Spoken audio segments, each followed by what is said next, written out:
Ya sabes, soy tu soldado, siempre a tu lado yo he de luchar.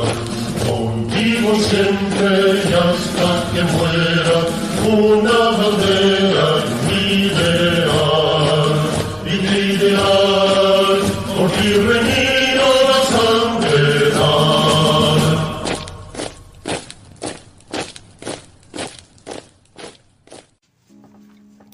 Bien, pues una semana más tengo que seguir hablando y comentando el caso de el católico insumiso a la doctrina de la Iglesia del que hablábamos hace unos días. Me refiero al señor llamado Rubén García, que es alcalde de Torrecaballeros, localidad segoviana, y que presume de ser gay y vivir amancebado en pareja con otro hombre. El caso, como ya comentamos hace unos días, es que al ser esa situación notoria, el párroco o el sacerdote de esa localidad le advirtió verbalmente de que no podía acceder a la comunión, al sacramento de la comunión, puesto que esa situación le hace que no esté viviendo en gracia de Dios. Bueno, esto de vivir en gracia de Dios, pues para los que no son católicos les sonará a chiste, pero es una de las normas que establece la doctrina católica para acceder a la comunión. Tal fue su malestar y su, a la vez, rabieta, que publicó los hechos en Twitter, como decía en el último vídeo, y además pues trascendió a lo que es la organización a la que él pertenece, el Partido Socialista de Segovia, que hizo un escrito tachando de homófobos pues al clero segoviano y a su obispo, y la cosa no ha quedado ahí. Esta pasada semana, estos pasados días, también una asociación LGTBIH, bueno, esto de LGTB, no sé qué, creo que es lesbianas, gays, transexuales, bisexuales, lo de la H ya me pierdo, no sé lo que significa. Es una asociación llamada Segoentiende, que debe ser del ámbito de la provincia de Segovia, y que también se manifiestan en apoyo a este señor, a este Rubén García. Bueno, pues esto ha sido publicado en Facebook, en la página de esta asociación, y republicado por el Partido Socialista de Segovia. Y manifiestan que no deja de ser llamativo que esta negativa a dar la sagrada forma se le haya comunicado coincidiendo con un vacío de poder en la diócesis de Segovia, ya que el obispo don César Franco dejaba el cargo por jubilación en esa semana y adquiría el nuevo cargo unos días después como obispo don Jesús Vidal, que fue elegido obispo, nombrado obispo y celebrado su nombramiento el sábado 18 de enero de 2025. Y manifiestan estos señores de la asociación esta de invertidos: tanto miedo tenía el párroco de Torrecaballeros a recibir alguna reprimenda por parte del obispo saliente. O sea que aquí están dando como que el obispo don César Franco, a pesar de su apellido Franco, estaría a favor de que las personas que viven en pecado comulguen. Y siguen preguntando, o quizás el obispo saliente no quiso que les salpicara este caso. Comentan desde la entidad: lo que está claro es que aplicar la doctrina sin misericordia puede llevar a extremos absurdos, ya que, atendiendo a la misma, la comunión tampoco se podría administrar a personas divorciadas y vueltas a casar, a quienes viven con su pareja sin estar casados, por poner algunos ejemplos, pero todo ello choca con las palabras del Papa Francisco cuando aboga por abrir la Iglesia Católica a todos, como dijo en las Jornadas Mundiales de la Juventud celebradas en Portugal no hace tanto tiempo. Añade Gemma Segoviano, vocal de Segoentiende y coordinadora del grupo Fe y Espiritualidad de esta Federación Española de, gays, transexuales, etc. Este mismo señalamiento por parte del párroco de Torrecaballeros es el que ha experimentado la pareja formada por Mario Calvo y José María López, matrimonio de la localidad de Basardilla, dependiente de Torrecaballeros, a los que este mismo párroco impidió su participación en las ceremonias de la parroquia. Mentira, el párroco no impide la participación o la presencia de estas personas en la iglesia. Lo que les advierte es que como están viviendo una situación contraria a la doctrina católica, no pueden acceder al sacramento de la comunión. Y también se equivoca en su planteamiento cuando dice que esta misma doctrina se podría administrar a personas divorciadas vueltas a casar y a quienes viven con su pareja sin estar casados. Pues efectivamente, en este caso, la Iglesia les indica lo mismo, que no están viviendo en gracia y que no pueden acceder a la comunión por el pecado, en el caso de personas heterosexuales que conviven tras un divorcio de un matrimonio canónico y se han vuelto a casar civilmente con otra persona, pues a los ojos de la Iglesia se dice que eso es pecado de fornicación, puesto que el matrimonio canónico sigue vigente a ojos de Dios a pesar de que esté disuelto por la justicia civil. Por lo tanto, bueno, como decía, pues esto va trascendiendo, pasa del Partido Socialista de Segovia a una asociación de gays de Segovia y ya no solamente se queda ahí, sino que trasciende también al gobierno central, al Partido Socialista Obrero Español de ámbito nacional, y ya se ha tenido que manifestar también pues una señora que es la ministro de Igualdad, que creo que se llama Ana, no me acuerdo ahora mismo, Ana Redondo, es aquella que conoceréis por lo de los gritos de vergüenza, vergüenza, vergüenza, y manifestó lo siguiente. Poner de manifiesto nuestro rechazo a las terapias de conversión que en distintas diócesis, hasta en 7 diócesis, se están realizando y cuya denuncia ha llegado al Ministerio. El Ministerio está estudiando precisamente esa modificación del Código Penal para también incorporar como delito la utilización de estas terapias. Pues también le hemos trasladado nuestra preocupación por esa negativa de algunos sacerdotes a dar la comunión a miembros del colectivo LGTBI+. En ese sentido, creo que no se puede hacer elegir a las personas LGTBI entre su condición sexual y su fe. Por último, hemos trasladado al presidente de la Conferencia Episcopal nuestra preocupación en el tema de la violencia de género. Necesitamos que la Iglesia también se implique en la igualdad. No se trata de elegir entre su inclinación sexual y su fe, se trata de elegir entre la castidad o la fornicación, entre estar en gracia o no estar en gracia. Además, la señora ministro de Igualdad, Ana Redondo, pidió una reunión a la mayor brevedad, no urgente, pero sí a la mayor brevedad, con el presidente de la Conferencia Episcopal Española, que en este caso el cargo lo ocupa Monseñor don Luis Argüello, que creo que es a la vez arzobispo de Valladolid. Bien, se reunieron y la ministra, pues, que además publicó en Twitter un pasaje evangélico que no tenía nada que ver con el asunto, como que decía que ya no hay hombres ni mujeres, aludiendo a una lectura de San Pablo. O sea, ya no hay hombres y mujeres, ya hay 25 tipos de sexo. Pues no es lo que decía San Pablo. Bueno, pues tras reunirse con el señor obispo y presidente de la Conferencia Episcopal, lo que le quiso hacer ver en la reunión es que el negar la comunión a los gays por ser gays era discriminatorio, lo cual sería verdad si se le hubiese negado la comunión a un gay por ser gay, porque si ese gay vive en gracia de Dios, pues el que tenga inclinaciones homosexuales, pero mantiene su castidad, pues podría comulgar sin mayor problema.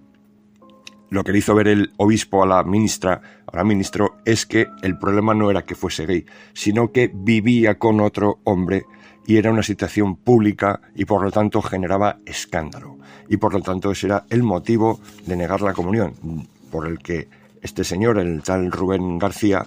no está en gracia de Dios, por mucho que él diga que sí. En el encuentro mantenido con la ministra de Igualdad, la vallisoletana Ana Redondo, y su secretaria de Estado, hemos podido compartir nuestras respectivas visiones sobre asuntos de actualidad. En concreto,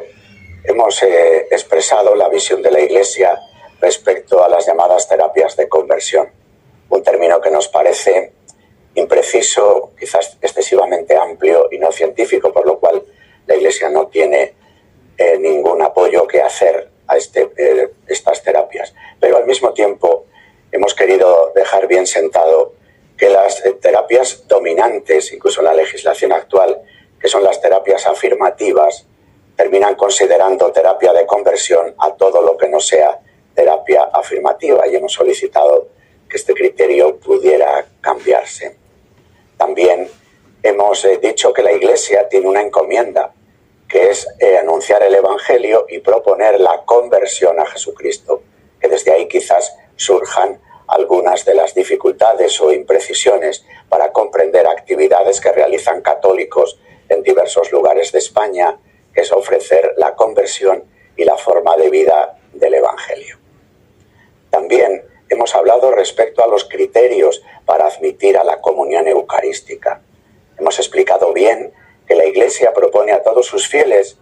que se acerquen a la comunión eucarística como un alimento y medicina saludable para todas las dimensiones de su vida, pero que tienen que hacerlo con el vestido adecuado, tienen que hacerlo en lo que nosotros denominamos gracia de Dios. Cuando esto no es así y aparece incluso de manera pública y que pueda suscitar un cierto escándalo para la comunidad cristiana, la Iglesia tiene el derecho, el deber de recordar cuáles son las condiciones para recibir la comunión eucarística. Desde ahí hemos mantenido este diálogo tratando de ofrecer nuestro punto de vista y resaltar la importancia que para el anuncio del Evangelio tiene la comprensión de la persona, el significado del matrimonio y sus repercusiones en el bien común.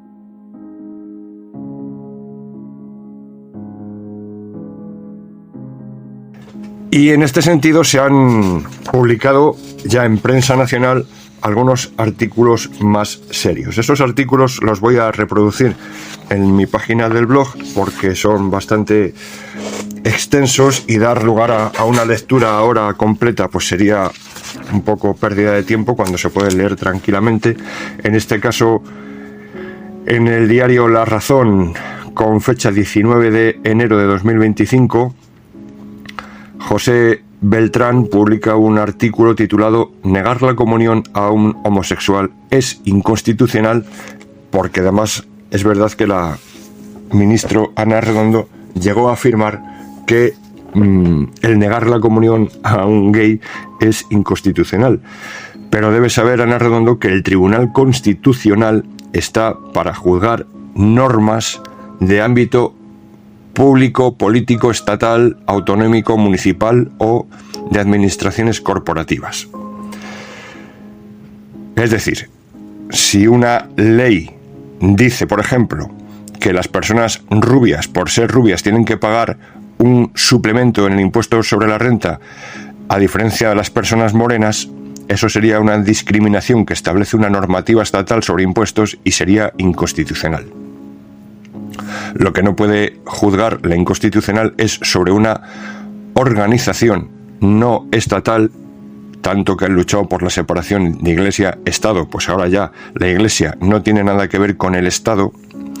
y sus normas deben ser respetadas, siempre y cuando las normas de la Iglesia respeten lo que se llama el orden público. Es decir, si una organización religiosa establece, por ejemplo, que a las mujeres cuando cumplen 16 años hay que amputarlas el clítoris, como hay alguna confesión religiosa que así lo establece, y no voy a decir el nombre para que este vídeo sea censurado y cancelado en la red donde se publique, eso sería inconstitucional porque viola el orden público y por lo tanto esas normas no serían de debido cumplimiento. Pero las normas de la Iglesia no son inconstitucionales por violación del orden público, y no son inconstitucionales porque precisamente toda la normativa de la Europa occidental viene inspirada por la fe católica, a pesar de que muchos se nieguen a creerlo y a pesar de que muchos nieguen a Dios en todos los ámbitos. Y es verdad que está más que negado y que tenemos ahora mismo leyes aberrantes porque precisamente en los últimos 30 años se ha excluido toda referencia cristiana en el origen del orden jurídico. Entonces, lo que decía la ministra que era inconstitucional y que sería el Tribunal Constitucional el que deba decidir si la Iglesia puede negar la comunión a personas que no viven en gracia de Dios, bien porque sean homosexuales que viven con otro hombre, bien porque sean mujeres que viven con otras mujeres, bien porque sean personas que se casaron canónicamente, se divorciaron civilmente y volvieron a casar. Pues llevar eso al Tribunal Constitucional, la verdad es que tiene poco recorrido, entiendo yo, porque impediría todo principio de libertad religiosa. La reunión con el obispo pues duró cerca de hora y media y no hubo puntos de encuentro, puesto que además la ministra entiende las cosas con su lenguaje feminista extremista. Es decir, la ministra le quería acusar al obispo y a toda la Iglesia de que era ilegal establecer terapias de conversión de homosexuales. Es decir, es ilegal, según el ordenamiento jurídico vigente, el hecho de que si tú conoces a una persona homosexual, le quieres de alguna manera curar esa homosexualidad porque le estarías tratando como un enfermo y por lo tanto aplicarle terapias psicológicas para que pierda la atracción por los hombres y empiecen a gustarle las mujeres, eso está vetado, eso está prohibido, eso es ilegal. Y el que pretenda hacerlo, y no solo pretenda hacerlo, sino el que pretenda predicar ese tipo de ideas, estaría cometiendo una ilegalidad. Mientras que el obispo le decía que la palabra conversión en el ámbito de la Iglesia no significa el sometimiento a ese tipo de terapias, sino que la conversión es hacer un cambio en tu vida para dirigir tu vida por el camino de Cristo. Cristo nos dice: yo soy el camino, la verdad y la vida, y hay que tirar por el camino, por la verdad y la vida. Y lo que es verdad, aunque tenga poco que ver con este caso concreto, es que Dios creó al hombre, hombre y mujer los creó, y los creó para que entre ellos se uniesen, se complementasen, se reprodujesen y dominasen el mundo. Por mucho que nos hablen de concretos párrafos de la Biblia, que es muy amplia, donde se dice que ya no existe el hombre y la mujer, pues no. Dios hizo al hombre a su imagen y semejanza, hombre y mujer los creó. Otros artículos que podemos ver pues son Religión Digital, donde se comenta un poquito esta reunión entre el Estado y la Iglesia, entre la ministra de Igualdad, Ana Redondo, y Monseñor Argüello. La verdad es que las fotografías y los posados sonrientes me llaman mucho la atención porque me hacen recordar a una reunión de no hace muchos meses en la que el anterior presidente de la Conferencia Episcopal, Monseñor Omeya, recibía al defensor del pueblo, al tal Gabilondo aquel, que le llevaba un libro con todas las denuncias de abusos sexuales cometidos por miembros del clero. Y muy sonriente el obispo, cardenal y presidente de la Conferencia Episcopal, Monseñor Omeya, le recibió y se hizo las fotografías, tanto con el defensor del pueblo como con el librito con todas las denuncias, lo cual yo entiendo que, bueno, pues como la mayoría eran inventadas, puesto que ya un grupo ante notario dijo que iba a presentar una denuncia que no era verdadera, sino que se la habían inventado y que le iban a hacer llegar al defensor del pueblo para ver si sin ningún tipo de contraste la iba a publicar o iba a hacer alguna investigación. Pues nada, esa denuncia fue incorporada a ese memorándum y se publicó sin ningún tipo de contraste. Entonces, bueno, pues como esa, tantas. Bueno, pues en la foto me recuerda a aquella reunión, ya digo, entre Omeya y Gabilondo. Y por otra parte, pues podemos ver otras publicaciones como Religión Digital del 14 de enero, donde se le hace una entrevista a Rubén García de Andrés, alcalde de Caballeros, donde se le presentan varias fotografías. La verdad es que tiene un parecido este señor con Jorge Cadaval, el de los Morancos de Triana. Es como Jorge Cadaval, pero con 20 años menos y 5 kilos menos. Y bueno, la verdad es que la entrevista pues puede merecer la pena leerla, puesto que toca su situación personal de sufrimiento con esta situación, pero yo concluyo después de su lectura de que sigue siendo un rebelde y un insumiso con la Iglesia, y que, ya que él se muestra tan dolido con la Iglesia porque dice que se siente católico, yo no tengo por qué dudar de su sentimiento católico. Lo que me llena de estupor es que si es católico y si que propugna los valores de la Iglesia católica, no sé por qué no se manifiesta en sus redes sociales del mismo modo y con el mismo vigor cuando su partido, el Partido Socialista, y su gobierno, el gobierno de Pedro Sánchez, comete aberraciones que son muy poco compatibles o totalmente incompatibles con la doctrina católica. Me refiero, por ejemplo, a todas las políticas pro-abortistas, de que no haya alternativas a las mujeres embarazadas que están en situación de vulnerabilidad para ayudarlas a mantener su maternidad. ¿Por qué no se posiciona o por qué no se ha posicionado cuando el Partido Socialista y el gobierno de Sánchez ha realizado actos tan incompatibles con la doctrina de la Iglesia, como por ejemplo la profanación de la tumba del jefe del Estado, en una ceremonia absolutamente masónica, y tantas otras cosas que podríamos enumerar y estar haciendo aquí pues un audio de horas. En fin, yo sigo con este asunto del alcalde de Torrecaballeros porque la verdad es que me ha llenado bastante de rabia esa situación de insumisión y esa situación de yo mando más que la Iglesia, porque a mí me apoya el Partido Socialista y todas las asociaciones de gays, lesbianas, transexuales, bisexuales, en fin, iba a decir palabras que podrían costarme la censura de este vídeo a la hora de calificar. Iba a decir una palabra que es que me hace mucha gracia porque no la había oído nunca, pero calificando a este alcalde el otro día uno hablaba de bujarra. Bueno, pues es una palabra que no debe sonar en un debate serio, y eso es lo que cuento de momento.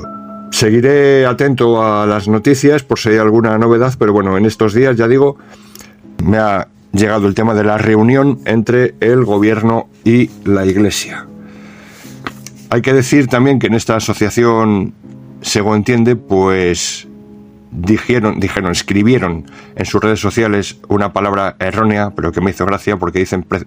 pero desgraciadamente el hostigamiento hacia Rubén empezó hace 12 años cuando le apretaron del servicio de celebración de la palabra. Bueno, no, creo que no le apretaron, sería que le apartaron del servicio de celebración de la palabra, pero son anécdotas y fallos que se pueden cometer con el teclado por cualquiera. Nada más, seguiremos informando si hay alguna novedad. Hasta luego.